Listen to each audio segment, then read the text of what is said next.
All right, shalom, shalom.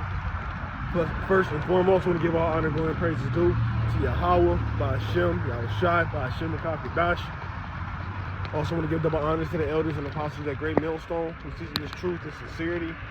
Also who rule well, who's preaching the gospel. You know, preaching to the four corners of the earth. You know, to the true Hebrew Israelites. You know, which are your so-called Negroes, Latino Hispanics, and Native American Indians. Coming out the elect nation of Israel that the Lord is dealing with. All right? So this particular lesson, you know, gets into, you know, being a Hebrew. It's not all just being a Hebrew. You know? I remember one incident that, you know, I'm not sure. I think I wasn't across the line yet, but I was just, you know, seeing you know, he was a 2/3, but he knew he was an Israelite. Once you know that you come to wake up to your true identity, there's some things that you got to put off. It's just not you knowing who you are, but doing it willy-nilly. All right? Because when he found out, I know I'm an Israelite, then he lifted up his shirt. He got a new tattoo that said Israelite. The contradictory, okay? Because when you get into Leviticus, it says not making a cutting of your flesh. Getting tattoos, you know, sum it up. So when you come into this truth, wake up to your identity and knowing who the true Father is, there's work to be done. All right? I stated this earlier in my last video about Ephesians, putting off the old conversation, being renewed through the Spirit, roughly paraphrasing, basically getting into your conduct. This is your conversation with your conduct. All right? But, you know, Revelations 10 and 9, you know, roughly paraphrasing, says eat the whole roll. You know, when you eat a roll, it's sweet. What we're talking about is talking about this wisdom, knowledge, and understanding. There's some sweet parts to it, but it's some parts that is bitter, things that you're not going to like. All right? I remember it was me and another brother. It was 3 of us, and when we got into learning the true wisdom, knowledge, and understanding, we was happy, planning if we was going to go out. And, you know, there's one particular Jake, we thought we had him. We had him on the hook. And then we told him, as soon as he said, yeah, let's stop doing this, let's stop doing that, everything was easy. Then we said, hey, let's stop smoking weed. Hell no. Hey, bro, he didn't like that. So there's certain things in this world, when you come into this truth, that you're not gonna like. All right? So just believing is not gonna just save you. Now, faith is one of the keys that you need. That's a gift from the Lord. But what the scriptures say, faith without works is dead. So you got to have these works. There's certain things that you got to do. Everything is being monitored when you wake up. The angels report to the Heavenly Father. You know?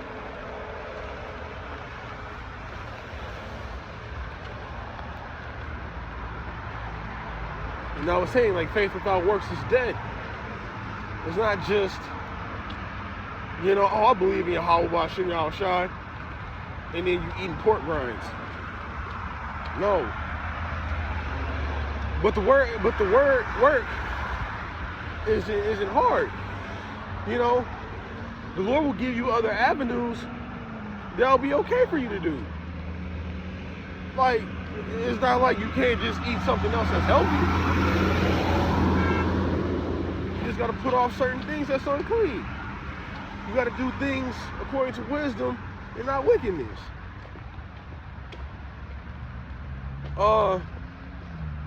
When you get into the book of James 1 and 22, don't just be hearers, but doers of the word as well. Or it's like looking through a glass in a mirror. You know how they say, in the world, did my sayings go one ear and out the other?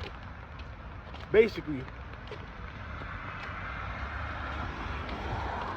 Because when you hear that, that just shows that basically just went over your head, went over your shoulders. You got to have this wisdom, knowledge, and understanding. Keep it in you. Meditate on it. Absorb it and do it. Because when you get into, I believe it's Matthew's, and please correct me if I'm wrong, Matthew 7:21. Because everybody want to call on Lord, Lord, but he's looking for the ones that also do his commandments. So are you on the highways and byways? Are you professing the name of the Lord?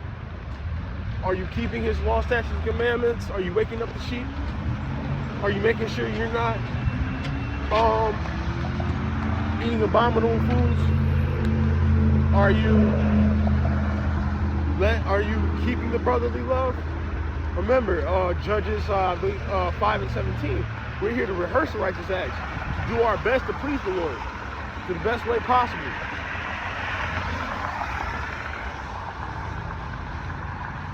It's a lot.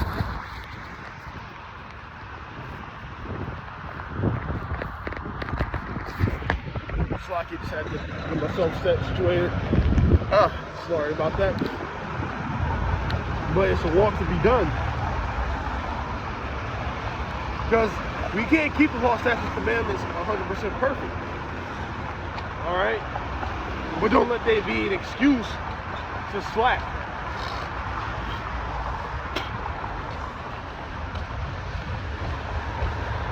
Because we gotta, what the Lord is also looking for when it comes to this truth are men that are sincere. Sincere men. You know, not prideful, boastful. Nobody that nobody that, you know, that you want to hang around, that you got to keep your grass cut low. But who's looking for the doers? You know, and the doers are going to show their fruits. Because once you come into this world, in this time, you're going to see it different in this man. He's going to look special. He's going to act a different way. He's going to act a different way. Lady, let me cross the street. Block the traffic for me. Hey, the water.